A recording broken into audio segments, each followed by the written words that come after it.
Okay, so the video is being recorded now. Okay, so before I start, let me just introduce what are the main objectives of this course. So this course is designed for people who are not in the field of machine learning and artificial intelligence, who are from other fields, but want to use it in their research, want to understand how the field is evolving, how to use it in your research, what are the common pitfalls that you have to avoid, and what are the common things that you need to be aware of in order to use these tools. Okay, just to make sure that we are on the same page, can everyone hear me? Again, just a simple yes in the chat would do. Okay, perfect, perfect, perfect. Excellent. So it seems like everyone is on board. Okay, so the way the course would work is that each day we would have around a 2 hours lecture of me explaining a concept, either in theory or in practice. Let me just admit all the other people. Okay, so each day we would be discussing a topic around 2 hours, the theory of a problem, the practical aspects of a problem. After that, we would have a 30 minutes break. So UK time, 9 to 11, we would be discussing a topic of a lecture.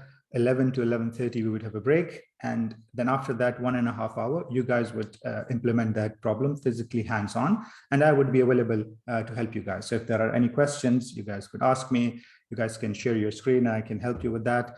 And if, for example, some problems are a little difficult, which there would be some problem because I've designed it in such a way that there is a gradual level of difficulties of problems. Some problems might be difficult, then we can solve it together. We'll share our screen and we will solve it together.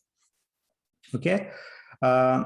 So the first lecture, the first actually 2 lectures would be just the background of programming, because it's a hands-on course. You guys would be asked to actually implement things. So it's better to be aware of how to actually do it. So we would be going through some coding setup. Now, some of you might do this stuff already. In that case, you guys can probably go through other sections of the handbook and read it, but I would still recommend that you go through this session regardless. Go through all the exercises. It's even if you guys have done it before, it's just a good catch up. Okay, so some people are just joining in. So let me just repeat what I have said. Let me just wait for them. Okay, so a few rules for the course. One thing, the first thing is by default, we want everyone to be muted. If, for example, you have to ask a question, you can unmute yourself and ask the question. By default, we want everyone to not share their videos. So keep the cameras off. If, for example, you have a question and you want to turn on your camera, that's fine too. We would use the chat for the communication. So all the discussion would be through the chat. If you want to ask a question, ask it through the chat. If you want to give a comment, ask it through a chat. For example, if it's a long comment or you don't want to do it through chat, you can unmute yourself and ask the question as well. Okay, so just before the class, I sent you guys an email with a link to the course material. Let me just open it here and walk you guys through it. So give it 1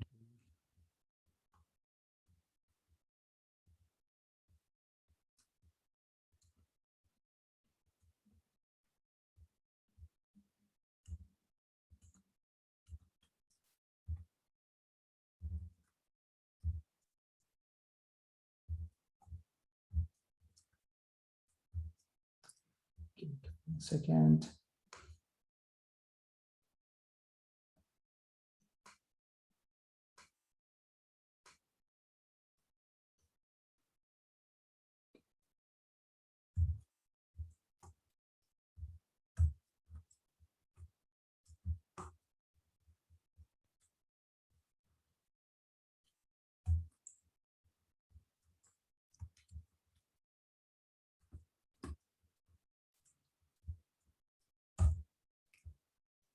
Okay, so let me just share my screen here.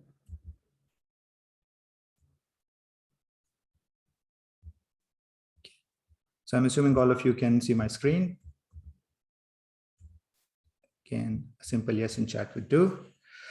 Excellent. So the whole idea of developing this website for this course was because there is a lot of material, a lot of topics, a lot of discussion, and we want to do it in a smooth manner during this course. So it's good to have everything consolidated. So on the home page, you would see certain tabs: day one, contact, and course instructions. The important thing to go through is course instructions. If you go through course instructions, it are just some simple instructions. So you guys have to, I expect you guys to save all of your work in a single Colab notebook for each day. What is a Colab? We would see it in today. How to access it, how to use it. We will go through it. Give me 1 second. Some people probably have an issues. Okay. It's not at point where it says waiting for the host to let me in. Okay. Let me see.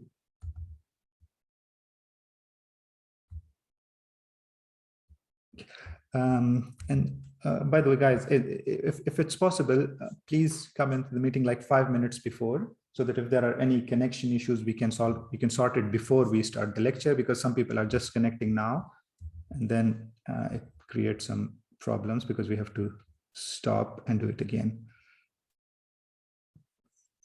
Okay. Okay. So save all your notebooks, all your codes in a single notebook for your day. Then for each day, you would have, of course, a single notebook. You share it in a folder, and by the end of this course, you would share that folder with me in a zip folder. So I will mark your attendance with this assignments that you sent me at the end of the course. I'll see like who was present for which day by looking at the exercises that you have submitted. And I prefer that you guys solve the assignments individually. Of course, it's good to have discussion. You guys can discuss together and see how to do things. But at the end of the day, try to do the exercises yourself. It's fine if you have an issue, you discuss it with the fellow student, or you want to discuss it with me. That's absolutely fine. But don't do the assignments together. Do them separately. Okay. So this is an important thing to look into. So some overview of how the lecture is structured, what type of setup you would take. So this section, I would fill it as we go along. I've just put the material for day one. For each day, I'll put the material. A little bit of introduction about me, if you guys are interested. Some useful link, if you guys want to see the GitHub, etc., Twitter, Facebook. This is for you. Some important links that I want to see is the course handbook and course feedback. So course feedback is open anytime. Anytime you want to give any feedback, you have any comment, just go through this link. It's anonymous. You guys can leave any comment, any feedback, that's up to you. The course handbook is an important link because we would be covering different sections of the handbook in this lecture series. So it's good to have this link handy so that you can actually follow things and you can actually look into it as we go along. Okay. What else? There is, I think that's pretty much it. There's my contact. For example, if some of you want to send me an email or want to, I don't know, call me for some reason, you guys can do, or leave a message on WhatsApp. So my contact is here. With this, let's come to day one. So day one, basically, like I said, is an overview of programming setup for machine learning and artificial intelligence exercises and algorithms. So the first operation, the first step that you have to do is just fill in a survey. This is a simple survey to gauge what kind of crowd do we have, so that I can tailor the future lectures accordingly. I can look at what would be more useful for us and what we should focus on immediately. Okay, then there is different section walking us through different topics of Python programming. So I will open this one. Okay, so you come here and you say that open it in Google Collaboratory. And it would open it in Google Collaboratory, and you can actually run things and see the output, see the discussion, and things like that. Okay. Of course, we would do it for all the exercises, for all the labs. And then this is just to explain the ideas. And then there is some reading. We would read chapter 3 of the handbook, and we would solve the examples and exercises of chapter 3. Okay, is everyone with me? Does everybody understand the website structure and how do we use it? How we employ it during this lecture series, and what are the things that we need to do on day 1?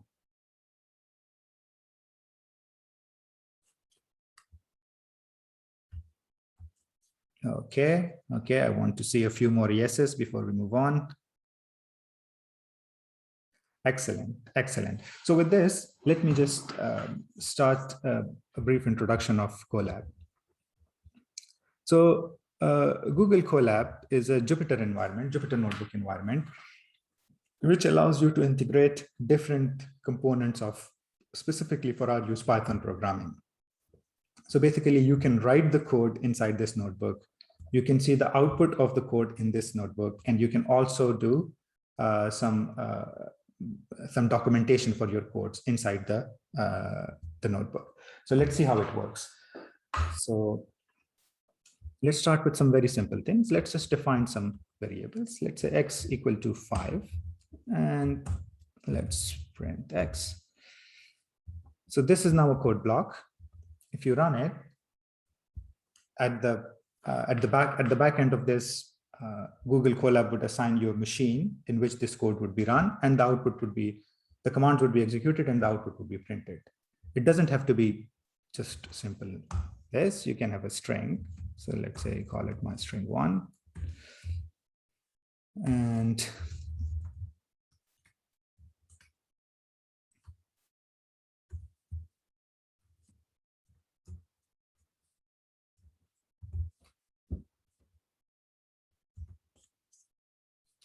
it would print that. So now see the advantage is that we are writing the code and we are also seeing the output of the code. Okay, and another aspect which we said is the text. So we can actually do something like this. We can say that, okay,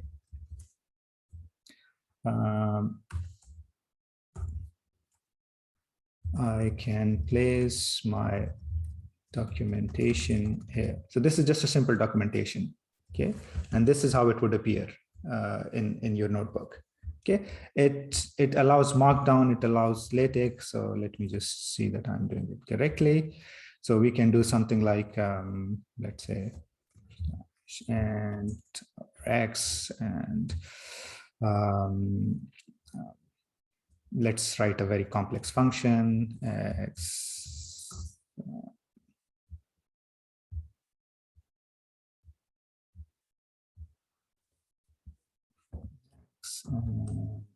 X of X and dx.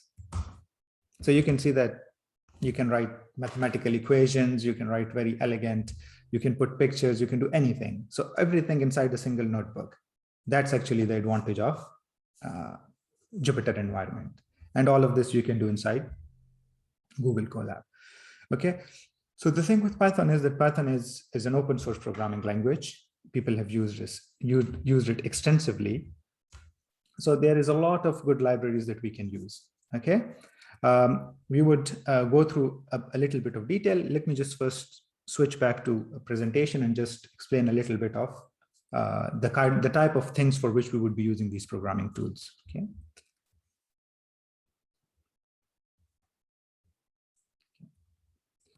So I'm assuming everyone can see my screen, right?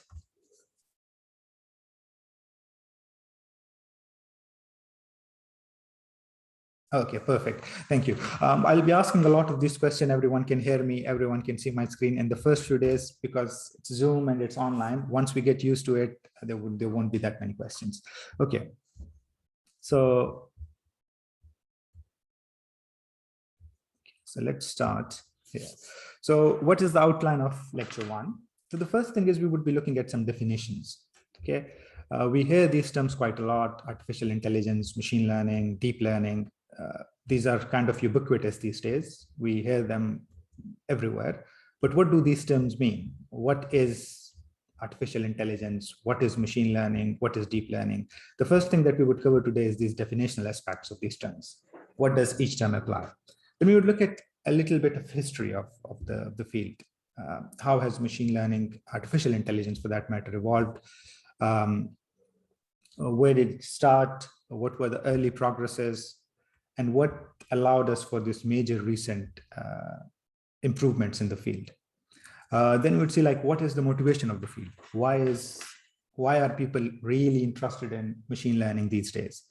How does it help us? And why does it work?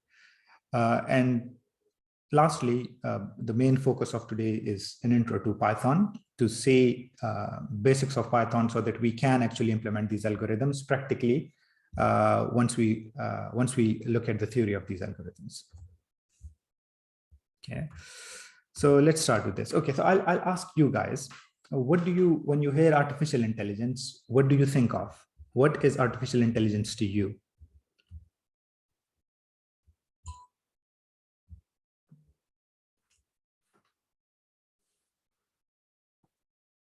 Any ideas? You guys can write it in the chat, or you can unmute yourself and answer if you guys want for this section. It's fine. What is artificial intelligence? If I were to ask you, to you, when you hear artificial intelligence, machines of mind, okay, object detection, okay,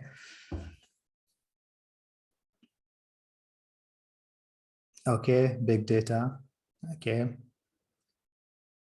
algorithm that can learn, okay, all these are good definitions.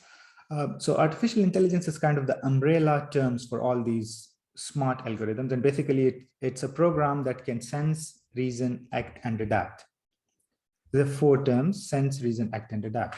So, but these cover a very wide aspect or definition. So basically, what do we do? Let's say when a baby is born, let's say it's around 2-3 years, and you tell it, like, okay, go and get me that ball. What does the baby do? It first looks for the ball, where the ball is. That's the sensing part. Okay. Then it would reason, okay, the ball is there. I'm this distance away from the ball. I have to probably walk toward the ball to get it up. That's the reason part. Okay. Then it acts on that. It says, okay, let me take a few steps. And it starts taking steps, it moving toward the ball. And it might, because it's a young baby, its balance might be a bit off. It might fall a few times, but then it adapts. If it falls, it gets up again. Yes, it gets up again and go and picks up the ball. So that's basically the 4 aspects of how we learn things. We sense the world around us. We reason about what we have sensed. The reason is we think, okay, whether this would work or this would not work. Then we act on it. And based on this action, we adapt. We change our learning, we change our action, or we change our state, or we do something. So these 4 things: sense, reason, act, and adapt. This covers the broad umbrella of all artificial intelligence algorithms. Okay, the kind of artificial intelligence algorithm which have made the most impact in recent years are the machine learning algorithms. So what are the machine learning algorithms? So machine learning algorithms are a subset of artificial intelligence algorithm where the learning, where the sense, reason, act, adapt cycle is mostly related to data. Okay, so whatever you are learning is from data. You are given some data, and you want to learn the relationship between the input and output of that data. So I'll give you an example. Let's say that all of us are in grade 7, and our teacher asks us to find the acceleration due to gravity, the value of g. Okay, and he or she says that, okay, the way you have to do it is just throw the ball and see how long it takes the ball to hit the ground, measure the distance that it has covered, measure the time that it has covered, and try to find the value of g that you would get from it. So if, for example, we know the equations of motion, we know that s is equal to half gt square. The distance covered is half times the value due to acceleration, in this case acceleration due to gravity, times t square. So we would put the value on the right-hand side, left-hand side for the distance, the right-hand side for the time, and it would give us a value of g. But let's assume that we don't know this equation. We just know time, that the ball take to cover a distance and the distance that it has covered. Is there a way where we can extract the value of gravitation from this data? Just data. We don't have any equation, any underlying model. We say that you have just this data and find the value of acceleration due to gravity based on this data. The answer is yes, we can do it. And we would see how we do it. So these are the type of algorithms which are called machine learning algorithms, where all the learning is done through data.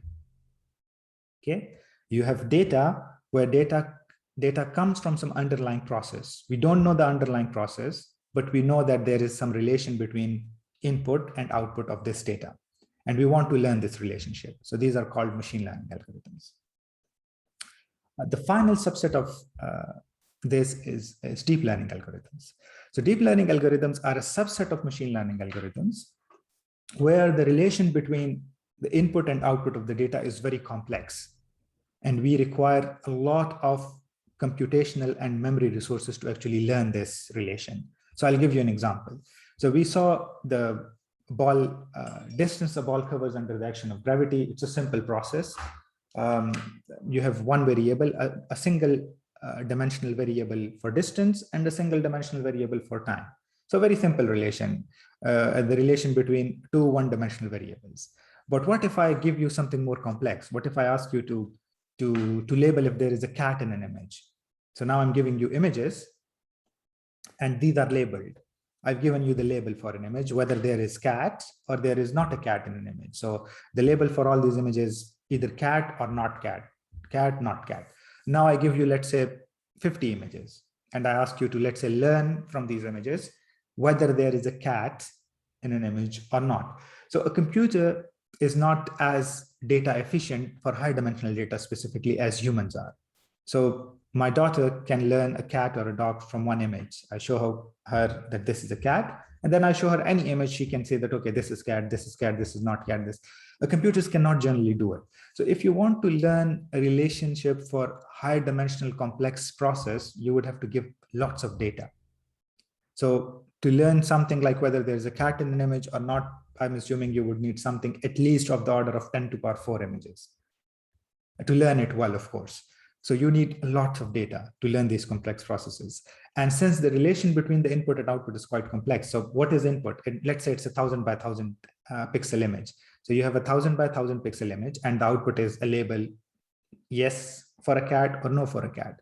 So that's a very complex relationship. And for this, you need a very complex function that maps this relationship from input to output.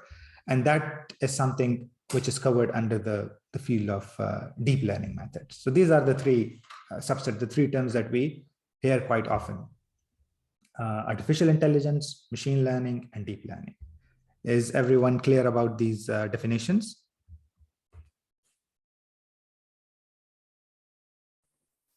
Excuse me, Professor. Yes. Could I ask one very simple question? Yes. A few moments ago, you mentioned about the relationship in machine learning. I just wonder that is the relationship between input data and output linear or non-linear? No, it can be anything. It can be linear, it can be non-linear, it can be highly non-linear, it can be anything. We don't know what the relationship is. Okay, that's what we're okay. Thank you. Okay, and we will see that we can learn very complex relationships. We can learn very simple relationships as well, but we don't have any constraint on the relationships that it has to be this type of relationship. That's why we do machine learning. The assumption, there are no fundamental underlying assumptions on the relationship between your data. You just learn it. Okay, so the first thing that we have done today is we are now somewhat clear about the definitions. What is artificial intelligence, machine learning, and deep learning? We will of course look at them in more detail, but let's move to next step. So this is a slide that I really like. So all the science that we have done, it's not, I would not call this slide a very scientific slide. This is just from an understanding point of view. So from an understanding point of view, the way I divide all the science that we have done so far, I divide it into two sections. One is a model-based design, and the recent one is a data-driven / learned design. So what is a model-based design? So let's go back to, I'm assuming it was like 14th century, I'm assuming, or 16th century. So let's say Sir Isaac Newton is sitting under a tree. He observes an apple falling. Now he thinks, okay, why did the apple fall? And then he thinks that, okay, there is some force which is pulling the apple toward the ground. Then based on that, he postulates a theory. He says, okay, it seems like the force that is pulling object toward each other is probably dependent on the mass of the first object. And then it's dependent on the mass of the second object. Then it's dependent on the distance between these two. Now this is model, he's developing this model, okay? He develops this model, and based on that, we get the equation of gravitation, the simple Newtonian equation of gravitation. The force between two objects is g times mass 1 times mass 2 divided by r square. Now this is a model-based design. The apple did not tell Sir Isaac Newton that I'm being pulled toward the earth directly proportional to my mass or the mass of the earth. It's just human ingenuity. You look at something and you can think that, okay, it's probably this is what is happening. So we observe a phenomena, we postulate a model for it, and then we fine tune or adjust the parameters of that model. So in that case, the parameter which was of interest was the gravitational constant G. So we said that, okay, it's the mass of the first object, mass of the second object, distance between them. And these are directly proportional to the masses, inversely proportional to the square of the distance. What we get is the gravitational constant G. Now, this is a model-based design. Everything is model-based. Let's look at another example. So I'm assuming it was Niels Bohr. So Niels Bohr observed the spectrum of a hydrogen atom, and he sees that in the spectrum, there are lights at different wavelengths. So it's not a continuous spectrum. So what he observed from this is that it probably means that electron lives around certain orbits around a hydrogen atom. Because if it weren't living in certain fixed orbits, then we would have a continuous light spectrum, because an electron can jump from anywhere to anywhere and it would emit a light of any arbitrary wavelength, but it doesn't. It emits lights of certain wavelengths, which means that the jump that it's taking, there are only certain jumps that an electron can make. Okay. So now based on this, they say, okay, let's look at these wavelengths. And based on this wavelengths, they proposed the simple atomic model for hydrogen atom, where you have hydrogen nucleus at the center, then you have different orbits, and an electron can jump from one orbit to another. And when it jumps from one orbit to another, it emits a light of discrete wavelength.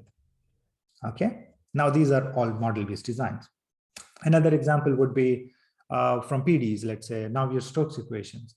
So people observed fluid flow and they realized that, okay, the fluid flow is probably depends on these parameters. And then they develop a partial differential equation for it.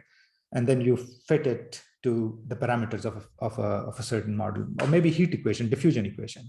So let's say you put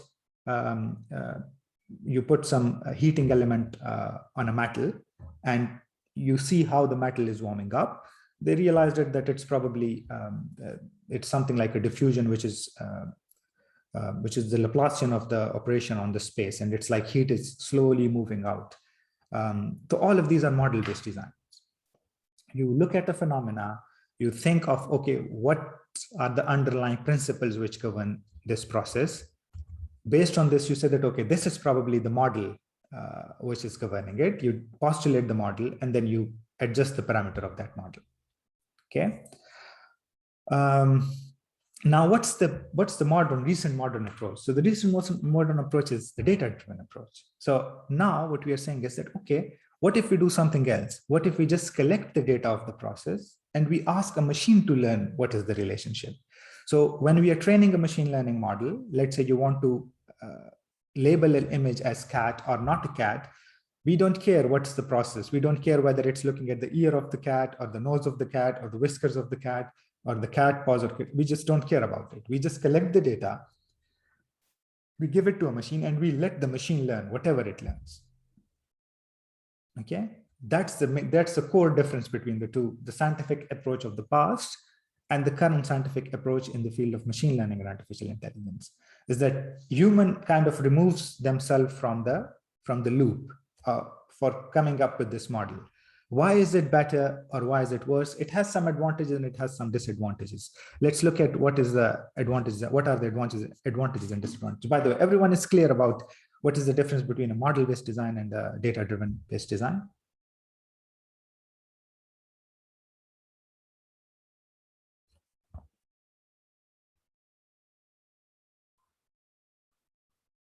Okay, can I see a couple more yeses so that I can comfortably move forward? That's excellent. Okay, so let's look at things in a bit of detail. So okay, so I'm calling the data driven learning machine learning because, like I said, machine learning is the branch of artificial intelligence where the learning is done through data. Okay, so we have some underlying process. Y is equal to f of x. Okay, it can be very simple relationship like distance covered under the action of gravity. Y in that case would be distance, x in that case would be time, and you can find their relationship. Or it can be something very complex, something like Y is a label, cat or not cat, and X is an image. X can be very high dimensional. But what we are interested in is actually learning F. What is the function F which maps the input X to Y? Okay, for a given data, the data set that you have collected. Okay, but machine learning, the specific model is unknown. Somebody asked a question whether the relation has to be linear, and I said no, it can be anything. We don't even need to know it. We don't even need to know that it's a subset of, let's say, linear or nth order polynomial. We don't need to know it in general. There are some constraints. I will explain it later, but in general, we can assume that we don't have any constraint on the model. Okay, so what are some advantages and disadvantages of model-based and machine learning-based approach? So in model-based approach, humans observe a process and produce a mathematical model. The main advantage is that because humans have this quite amazing ability to simplify process and actually postulate, think about what is actually happening, and come up with a model with very small amount of data. For example, the examples that we saw, Newton, by observing just one apple, could come up with this equations of gravitation. Niels Bohr, by looking at the spectrum of hydrogen atom, could come up for the simple atomic model. Okay. Similarly, mathematicians, by looking at observing the phenomena of fluid flow and heat diffusion, could come up with very nice equation for partial differential equations for fluid flow and heat diffusion, which, by the way, are still with us after more than like 300-400 years, and they work very well. But there is a drawback. And the drawback is that they are limited by human capacity to process data. So where did this drawback come? So this came in fields like computer vision. So in computer vision, we have challenges like image classification. So we want to classify images. We want to come up with a mathematical algorithm to classify images. And so a common challenge is ImageNet and the human-based design, which are where we say that, okay, let's pass the image through this filter, then the output of this filter would mean this. Based on this, we would do this, etc., etc. And finally, we would say that whether it's a cat or a dog. So these methods are not very successful because it's limited by our capacity to process data. If, for example, I ask you guys that I'll give you numbers in 1,000 by 1,000 matrix, where each, it's a grayscale image. So each element of this 1,000 by 1,000 matrix is a value between 0 and 255. And based on these values, you have to tell me whether you have to come up with an algorithm which can tell whether there is a cat in an image or not. Can you guys do it? So design a function f in your mind without using a computer, which takes in an image x and gives me an output label y, which tells us whether there is a cat in the image or not a cat in the image. How would you guys proceed? How would you guys do it? Let's say this is like you are a researcher now and this problem came to you. You are in 1960. Machine learning is not working very well at that time. And somebody brought you this question to your desk. They're like, okay, we want to find a detector for cats in an image. We want to find whether there is a cat in the image or not. I'll give you an image, fixed image of 1,000 by 1,000 size. Let's make it small, 256 by 256. And you need to come up with a mathematical equation or a function f, which would say whether there is a cat in an image or not a cat in an image. How would you do it? It's very difficult if you think about it, right? It's very difficult. Like it's a very complex relationship between the ears, the face, the whiskers, the nose, all these things of a cat, which allows us to make this decision whether there is a cat or not. But we cannot write a very elegant mathematical model for it. We don't know how our brain is doing it. Like, of course, abstractly, we know how it's doing it. It's looking at nose, eyes, but mathematically, how it's doing it. How does it know that, okay, this, if a cat is looking this way, it's still a cat. If a cat is looking down, it's still a cat. If a cat, let's say, is missing a ear, it's still a cat. That's a very complex mathematical process, and we don't know how to postulate the model for it. And that's the limitation, because any model-based approach would be limited by the human capacity to process data. If we cannot to postulate a model, if we cannot postulate a model for a system, then probably it won't be very nice. It probably won't work. Okay. Another example is, let's say, from a medical field point of view. So humans are amazing doctors, but any doctor would be limited by the number of patients that they can see in their lifetime. Okay. Let's say there is a very nice doctor in Oxford, and he's seeing on average 20 patients every day. He works, let's say, 300 days a year. So he would be seeing 6,000 patients a year. And let's say he practiced for 40 years. That's 60,000 times 4, 240,000 patients in his lifetime. That's the number of patients that a good doctor who's working 300 days a year and seeing 20 patients every day would say. So that's how much data that a human can process. Okay. But how much data can a computer process? Well, it's virtually infinite, right? We have lots of memory resources now. We have lots of computational resources. And the computer can literally go through the data of 240,000 patients in a matter of a minute. So that's the advantage of computer. It's not limited by human capacity to process data. So let's look at the machine learning. So what are the features of machine learning approaches? So number one is feature selection is less important. So like I said, the way humans do things is we find out the important features of the data. For example, Newton found out that the gravitation between two objects is proportional to the masses of the two objects and inversely proportional to the distance between them. For machine learning algorithm, you don't need to worry too much about it. Machine learning algorithm will find it by themselves. So you don't need to select these features that, okay, mass is important. Okay. Radius is important. You just need to give it all the features, and it would select which feature is important. Okay. It requires fewer assumption, and result are superior in performance. So fewer assumption, as in that we don't limit our model to a certain subclass. For example, for the gravitation example, we have this model which is a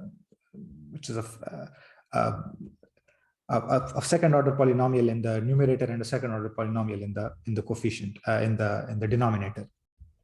But for machine learning algorithms, you don't need to limit. We don't need to put these assumptions, and it comes with superior performance. For now, you guys have to somewhat trust me when I say that it comes with superior performance, but we will see in the coming lecture that it indeed comes with superior performance. The drawback is that it requires more data. Like I said, Newton needed just one apple to fall near him or on his head to realize that there is something pulling objects toward each other. A computer might not be that smart and would require a lot of data, particularly in high dimensional data. Like I said, in images, you show a kid an image of, let's say, a fictional character, let's say a womble, or I don't know, a dragon. And a kid can then identify any dragon or any womble. But a computer would require at least something like of the order of 10 to the power 4 to actually learn this thing. And there are some drawbacks associated with machine learning algorithms, which are that there is a risk of overfitting, and they are more difficult to explain. So overfitting, we would see the more difficult to explain part is actually the major problem these days that we are trying to solve in machine learning. People are trying to solve in machine learning. And that's something like, you give it an image, it gives an output, but you don't know which part of images it's focusing on and which part of the image is more important for its decision. What happens if you change a certain pixels in an image, how the output would change. That's actually the major drawback of machine learning algorithms right now. And major research is actually going on in this direction, something like causality, robustness, and related fields. Okay. So with this, let me come to a brief history of machine learning algorithms. So if you ask me, and you ask me when did the field of machine learning start, what was the major development of machine learning, I would say this 1957, when the first neural network was introduced. This is basically, for me, the start of the modern machine learning algorithms. Okay, so 1957 we developed it, and then from 1957 we come down to all the way to 2006, and we see that there are only a few things, like some examples done in some universities or some labs, but nothing major. So from 1957 to 2006, which is almost 50 years, I'm assuming, yes, almost 50 years, nothing major happened in machine learning, as in it didn't infiltrate all the fields. It didn't come up in a massive way to capture different fields. Can you guys tell me what has changed from 2007 till 2011? Now it's almost like, I'd say 15 years, 2006 to 2021, almost, 15 years, where now machine learning is everywhere. What has changed? What was missing from 1957 to 2006 that machine learning didn't make that much progress, and what is present now from 2006, where Jeffrey Hinton coined the term deep learning. So deep learning is, I'll call it the modern iteration of machine learning, or the modern uptake of machine learning. And after that, we can see that machine learning is actually making massive progress. It's infiltrating different fields. You can see it everywhere. So what is the difference between these two phases? What is available to us now, which has allowed us to make this massive progress? So if you can put some answers in the chat, I'll go through them. Okay, does that mean that we have to pre-process the data before we start? Yes, so Kevin, in some cases we have to pre-process the data, in some cases we don't. We will have a look at it.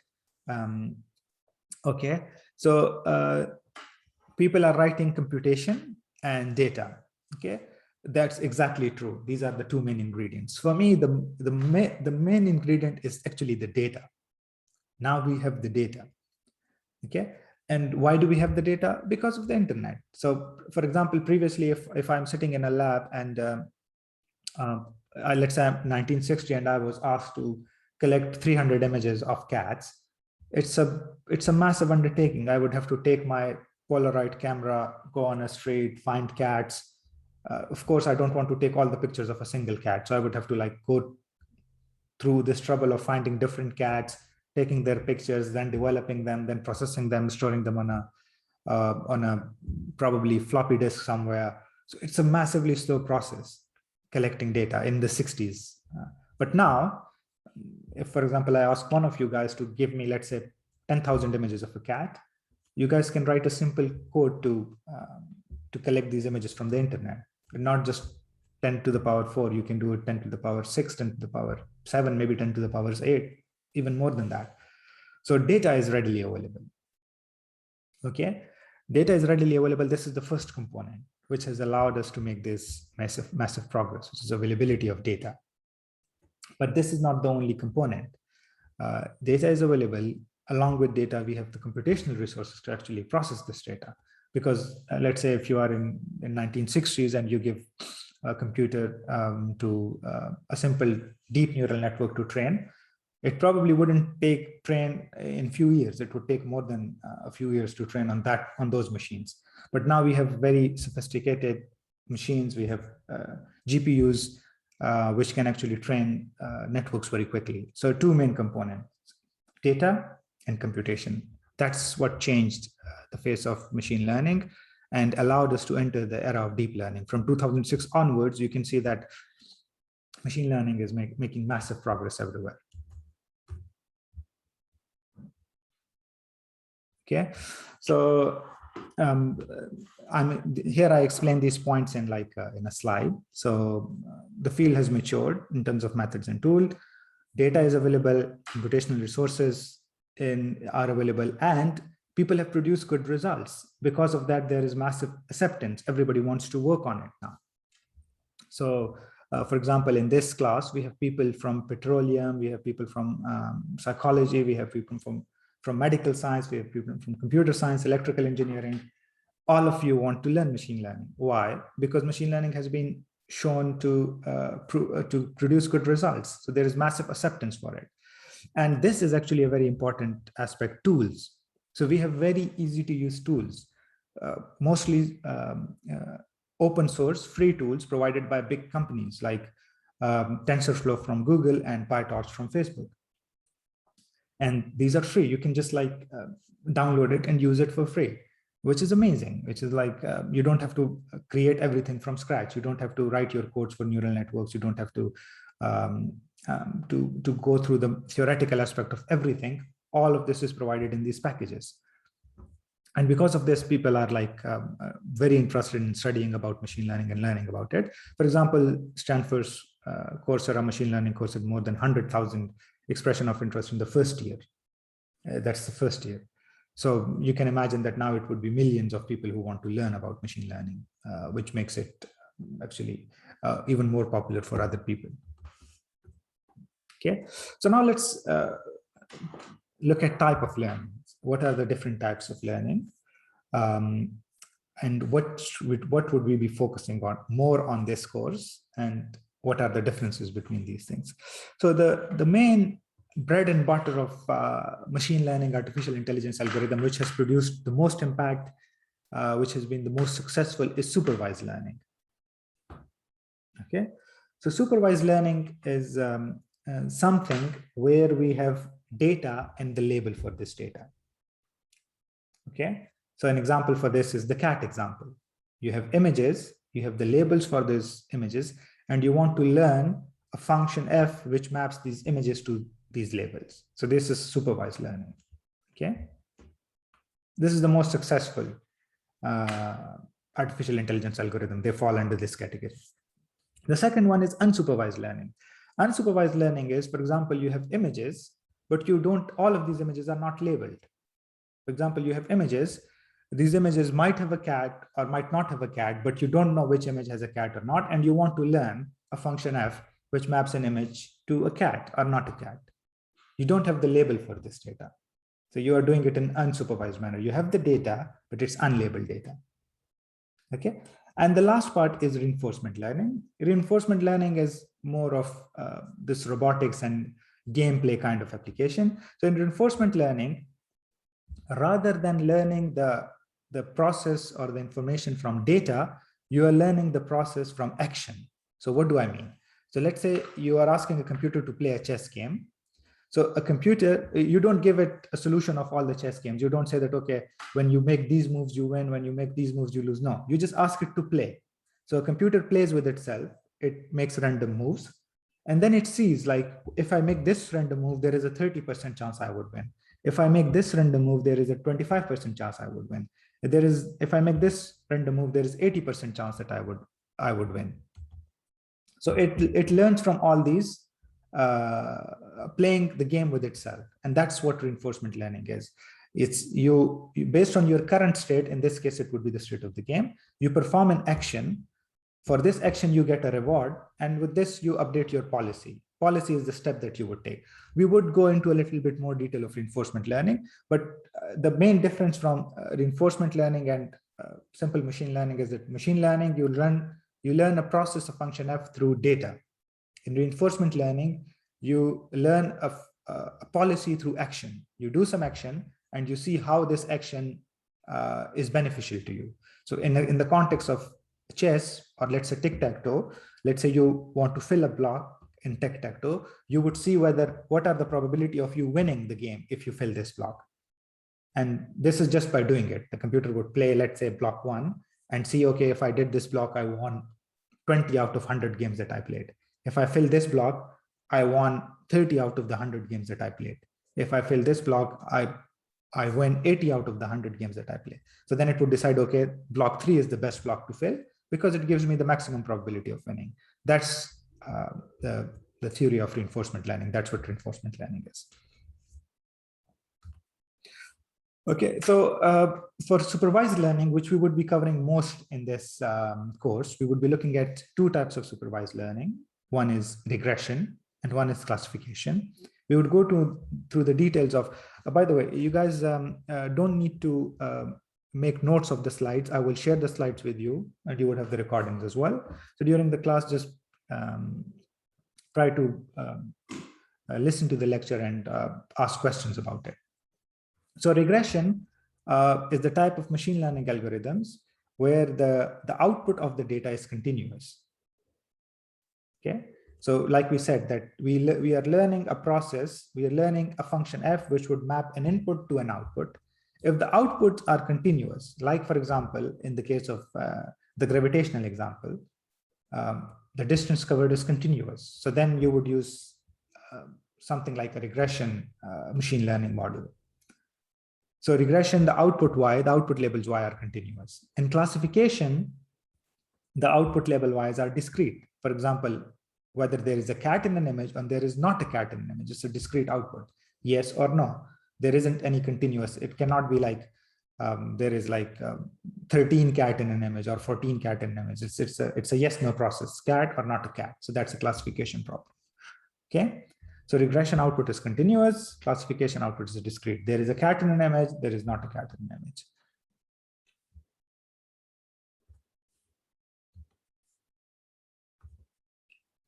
Okay, so with this, we would start an intro of Python. So when I was doing my undergraduates, the language that we were using for scientific computing was MATLAB. So we would do this signal processing. I come from an electrical engineering background, so we would do signal processing and these type of things in MATLAB. And MATLAB was actually quite popular, at least in universities at that time, but now it's been overtaken by Python. And the main reason for this large scale uptake of Python is because Python is open source. It's very easy to use because as a machine learning researcher, I don't want to be like a software developer. I don't care too much about. Oh, I'm sorry. So I just got a comment that you guys want me to talk a bit slower because some of you cannot follow me. So I'll try to speak a bit slower. And please prompt me again if I'm talking a bit fast and you guys cannot follow. Just ask a question. Don't be shy. Ask a question. Say that, okay, we didn't follow this. Can you repeat it again? And I can repeat it multiple times. I doubt that I would be able to decrease my because it's a natural thing. I might still be speaking a little fast, but I will repeat it again. Okay. So ask a question and stop me and say that, okay, we didn't understand it, because think of it as more of a discussion. I'm not really bothered about like, oh, I have to finish these things today. No, we will take it at your pace. And yeah. So yes. So we will take it at your pace, and there is no strict constraint that I have to finish the lecture in 30 minutes or 40 minutes. We can make it really slow, and I will provide the recordings at the end of each lecture. You would have the recording. So if, for example, you missed something, you can go through it again. But please stop me during the lecture. Just say that, oh, I didn't understand it. Go back to this slide or something like that, and we will have a look. I should probably put slide numbers on slide as well, but anyway, let me just probably do it right now.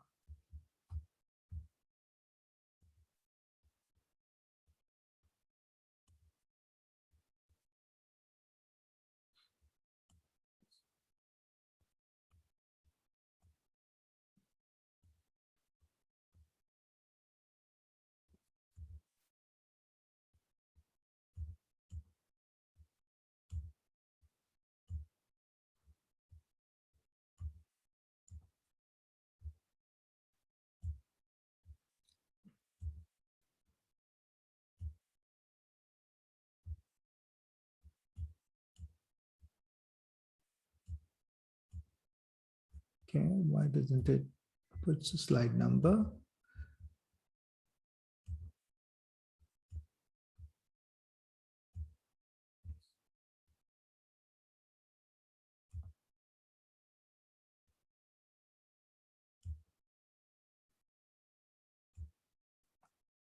I don't know what's going on.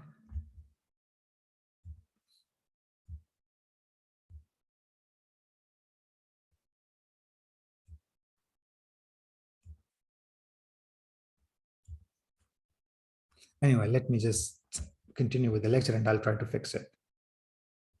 So yeah, so people have moved, at least in the scientific community, people have massively moved from MATLAB toward Python. And the main reason is that Python is open source, it's free.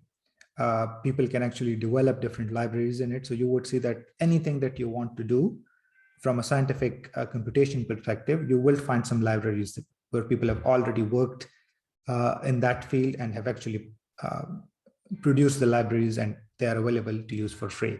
So that's why you would see that machine learning and artificial intelligence primarily is being driven by tools in Python. So some side-to-side comparison of MATLAB and Python, I would mostly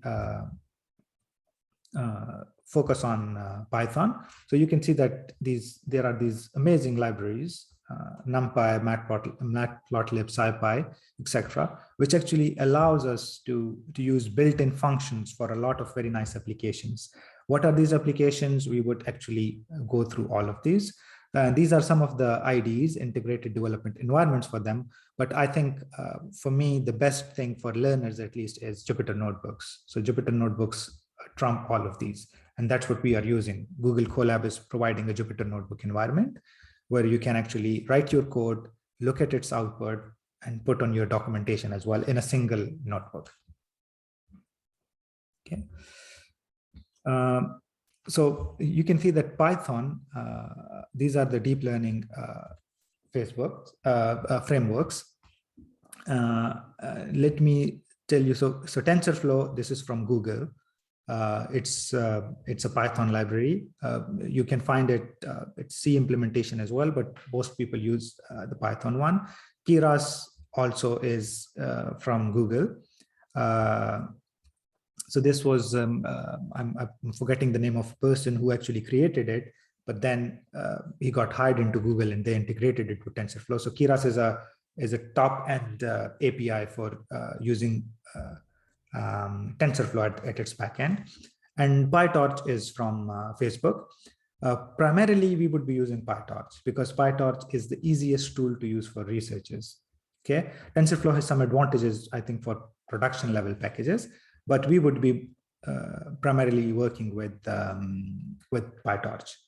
MX Next, I think, is from, CNTK is from Microsoft. I'm not sure about MXNet, but generally you would see that in academia, most people would be using PyTorch with a sizable number using TensorFlow. So these two packages. Before these two, that was Caffe and Caffe2. I think this is from Berkeley. Caffe and Caffe2, they came from Berkeley and people were using this. But now most papers, most recent papers, you would see that it's PyTorch and TensorFlow. Okay. So again, it's PyTorch and TensorFlow. These are the two main tools that people use, at least in research, that you would see in most universities, most research institutes as well. Industry also, I think mostly you would find just these two. Probably maybe their C packages, I think they have like a TensorFlow Lite and PyTorch Lite as well for mobile devices and things like that. But mostly these two frameworks. This is a simple graph showing how the uptake has been, how many people have been using PyTorch, TensorFlow, and Keras. So you can see that PyTorch probably is now the most used one, followed by TensorFlow and Keras. But TensorFlow was like the major one in like 2017, 2018. So slightly older people, you would see a slightly older paper, you would see use mostly TensorFlow, but now it's mostly PyTorch. So we would be mostly focusing on PyTorch.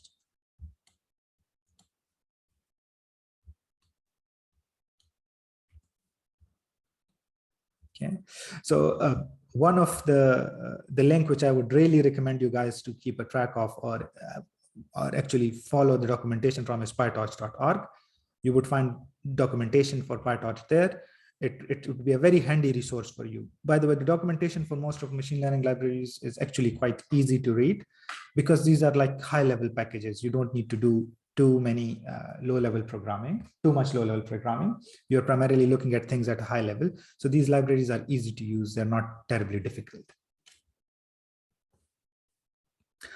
So with this, we would start looking at some codes, actually looking at some of the data types provided in Python, some of the functions provided in Python, some of conditionals and loops provided in Python, all these things.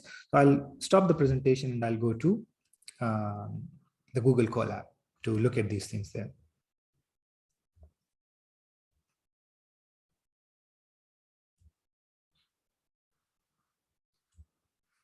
Okay, so let's come back to the Google Colab. So I'll just adjust myself for the typing. So Google Colab has, by the way, all the details of like how to open it, how to look at different things in a Google Colab, you can find it in chapter 2 of the handbook. The best resource still is the handbook. I would recommend that you guys definitely go through every detail of the handbook, chapter 2, chapter 3, chapter 1, chapter 2, chapter 3 today. Chapter 1 and chapter 2 mostly we have done. Chapter 3 would walk you guys through Python, all the basics of Python. So it's good to actually go through it in detail because it's very nice. It would allow you guys to look at these intricate points. It has some very nice examples, some very nice problems that you have to do. And the task for today would be the exercises of chapter 3. So there are like, I'm assuming 20 questions at the end of chapter 3, which Python questions, which you guys have to do just to get you guys up to speed with Python, so that once we get to machine learning, coding the machine learning algorithm part, we can actually handle it. Okay, so let's see. So two types of cells in Jupyter Notebook or Google Colab. Google Colab provides a Jupyter Notebook environment. One is code cell and text cell. So you can either open a code cell or a text cell, depending on what you want. Okay. So for me, I want to write some code. I'll open a code cell. Okay. So one thing I want to do is I want to show you guys some plotting things. So I'll import a library. This is a matplotlib library. And this is used for plotting, primarily in scientific computing. So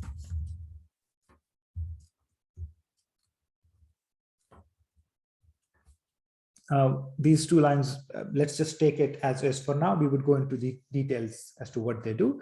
The first line is just importing matplotlib.pyplot library as PLT. So all the functions that are available in matplotlib.pyplot would be, I can access them through this alias, PLT. PLT is like the name that I want to give it to this. And this matplotlib inline tells Jupyter Notebook to plot the figure here. Okay, so let's say that I want to do something like, I create a simple list, something like x equal to 1, 2, 3, 4. And let me see if it will allow me to plot it.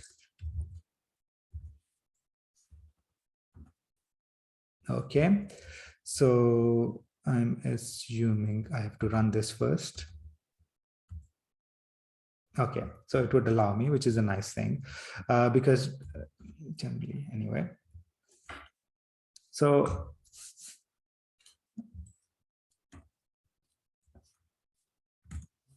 maybe I need it. So basically, you can plot anything. You can see that the figures are also showing up here, which is a very nice thing. It's another advantage of Jupyter Notebook. You can see the codes and you can see their output, everything inside a single integrated environment. So let me do it in a more scientific way. I'm assuming we are using NumPy. So I'll do it, import NumPy as NP. This is another library. NumPy library allows you to work with matrices and matrix operation in a very effective way. There are, I think, some exercises in the handbook, which probably we would do tomorrow, which tells you, which would show us the advantage of NumPy over just doing iteration on list. So let's say x is equal to np.arange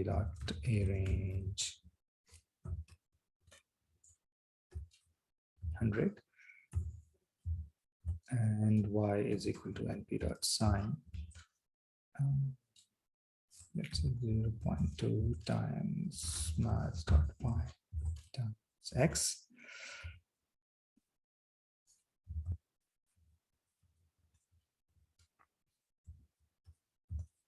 So basically here, I'm trying to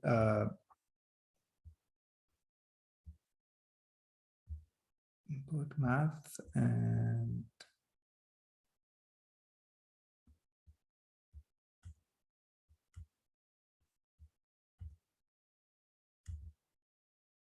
okay. So you can see that basically this line from the NumPy library, I'm using the function arange. Arange is a function which just generates the number from 0 to the last element minus 1. So this would generate from 0 to 99, 100 elements from 0 to 99. np.sign is just sign function. So I say 0.2 times pi. Pi is defined in this math library. Math library has this constant pi 3.14, or you can just use 3.14. You don't need to do this. You can do this and times x. So this is 0.2 pi x, and then I just plot x and y. So you can see that you can write mathematical functions very easily, nothing too complex. You can plot them. You can, I don't know, compare different, this can be very complex function as well. It can be anything. So let's say y of, let's say exponent of x times x square times this. So exponent power is 2 stars in Python. Star is power, and exponent you can use np.x, and this will take, this is basically x squared times exponent x, and you can see that to plot it, it's expected it's like this. Doesn't have to be restricted to this. You can put something more complex. 0.2 times 3.14 times x, and you can make it as complex as you want.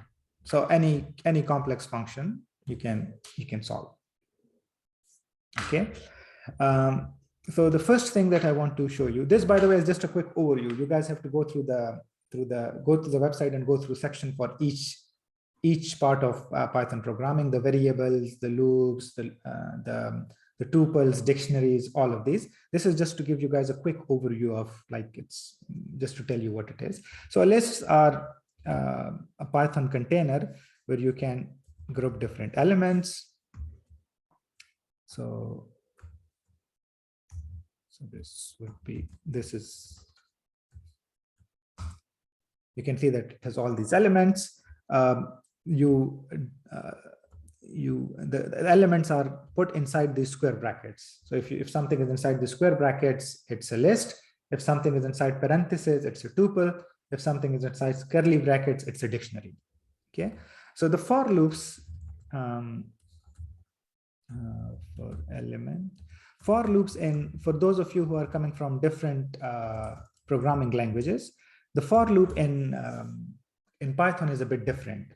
So for example, in C, the for loop is, you can say that for I equal to 1, I less than 10, I plus plus. So you start a variable, you increment it every iteration, and you perform certain numbers of counts depending on what you have specified. So basically in C, your for loop would be something like this. For, let's say, and I equal to 0, I less than 10, I plus plus. I'm assuming that most of you would have had some usage of C++. So that's how you write your for loop in C, right? So basically it would initialize I to 0. Then every iteration it would increase I by 1 and keep doing this loop up till the time that I is less than 10. When I becomes 10, it would break. It would stop this loop and go outside. In Python, the loops are slightly different. In Python, the loop are like, they iterate on elements of a list. Okay, so for element in X, print X. sorry, print element. So basically it would go through X and select each element of X, go through each element of X. That's how we actually write for loops in Python.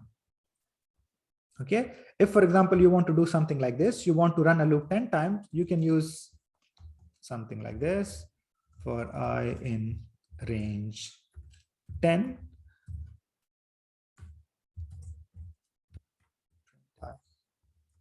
So this would do the exact equivalent, but in a different way, as in that it range 10 defines a list, which is from 0 to 9, and then it goes through each element of this list. Okay, is it clear? Are there any questions?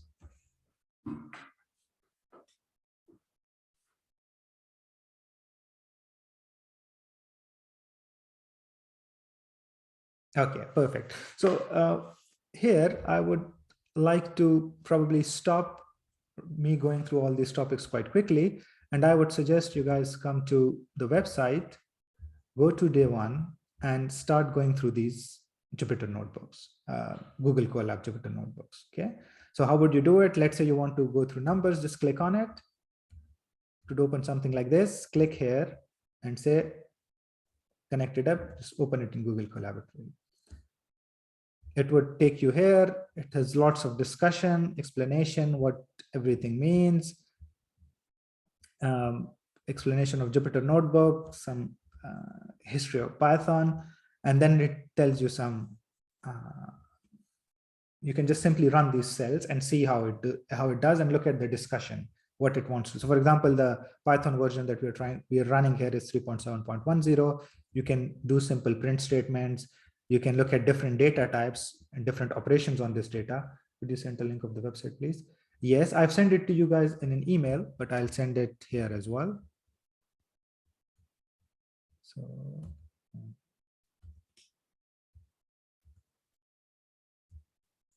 and please save it, because all the assignments for each day would be done through this website, because I have different links and I want to provide it to you in a consolidated manner so that you can use it after the class. I think some of you were not here when we went through the website. So let me just go through it again. So you can find the course instructions here. So each day you would be asked to do some hands-on exercises, some codes that you have to do. So you have to save all your work in a single Colab notebook each day. So get a single Colab, all the assignments, just make a separate cell for it. For example, let's say we come here, I can do something like this. I can say that this is my question 1. I can write the code for it here. I can open a new cell. I can do question 2 and so on. So put all your codes in a single Colab notebook for each day. And store these notebooks in a folder. Let's say day 1, day 2, day 3, day 4, up till day 10.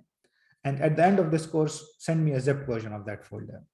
Okay, I will have a look through it. I will give you guys some comments on your work.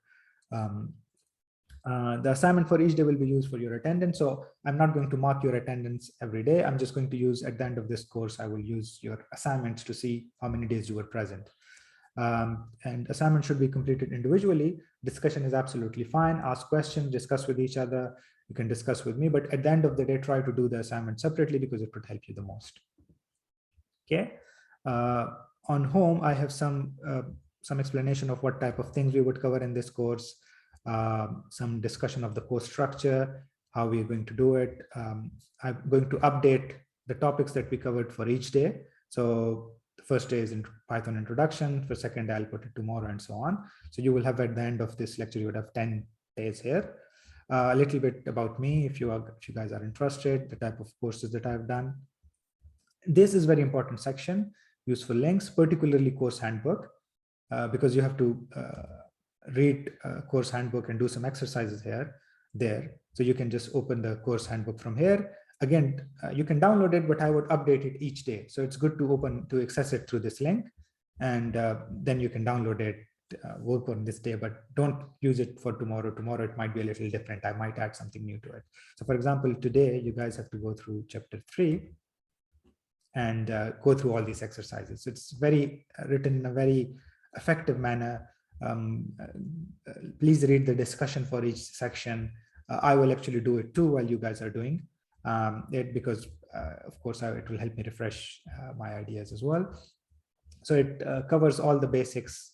Almost everything should be here, functions and recursions and everything. And then you have to do these exercises. So there are like a total of 21 exercises. Some of them are very easy, some of them are a little difficult, some of them might be slightly difficult, but it's good. Whatever you guys cannot do it, we will do it together in the first half of tomorrow. But today I want you guys to give it a try. Of course, you can ask questions. I will be available for the entire duration of this course till 1 p.m. If there are any questions, please feel free to contact me in the chat.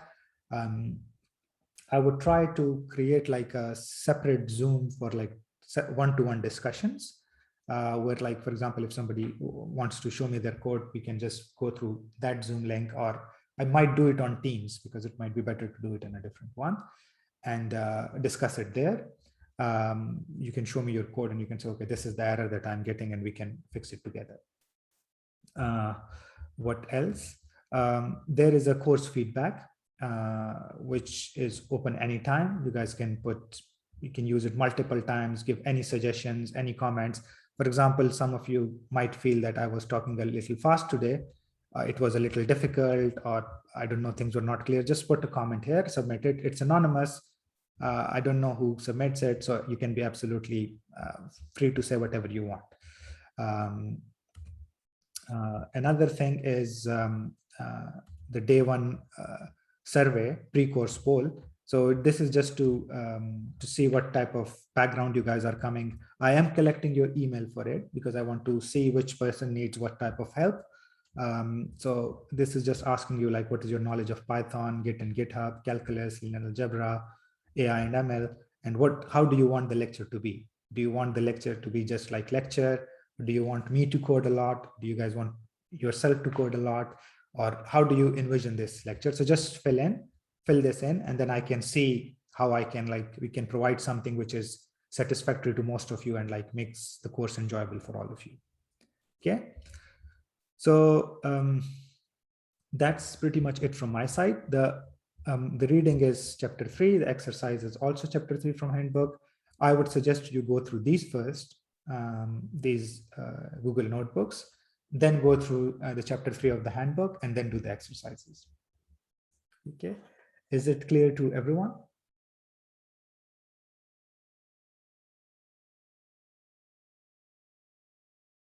Okay, perfect. So you guys start doing your work. There was a technical problem earlier in this morning. I generally connect my iPad to the Zoom meeting, and I use annotation when I'm giving the lecture, but I couldn't do it. Yes, on the same website under day one, I will put the presentation and the video lecture when the lecture's end. And so you will have everything here. All the material that you need would be on this website. So that's why I developed it. I designed it so that everything is here. You guys don't need to like look at different emails to collect something, or so just save this, favorite this website for the 10 days of the course so that you can bookmark it and you can use it, everything from here. Will we set up a communication group? That's up to you guys. I would suggest, if you guys want to do it, make a WhatsApp group. My contact is here. This is where my WhatsApp is. I don't know if everyone has a WhatsApp or not, but if you have, then use this for me. And I can be there in the group and I can help you guys with that. But you can just send me a message or an email directly as well. That's up to you guys. If you guys think it would help, make a group and add me to it. Anything else? Any questions for me before you start working on it?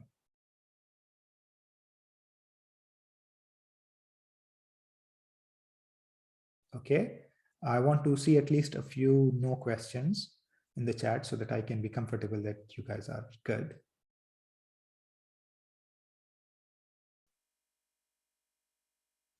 Okay. Perfect. Thank you very much.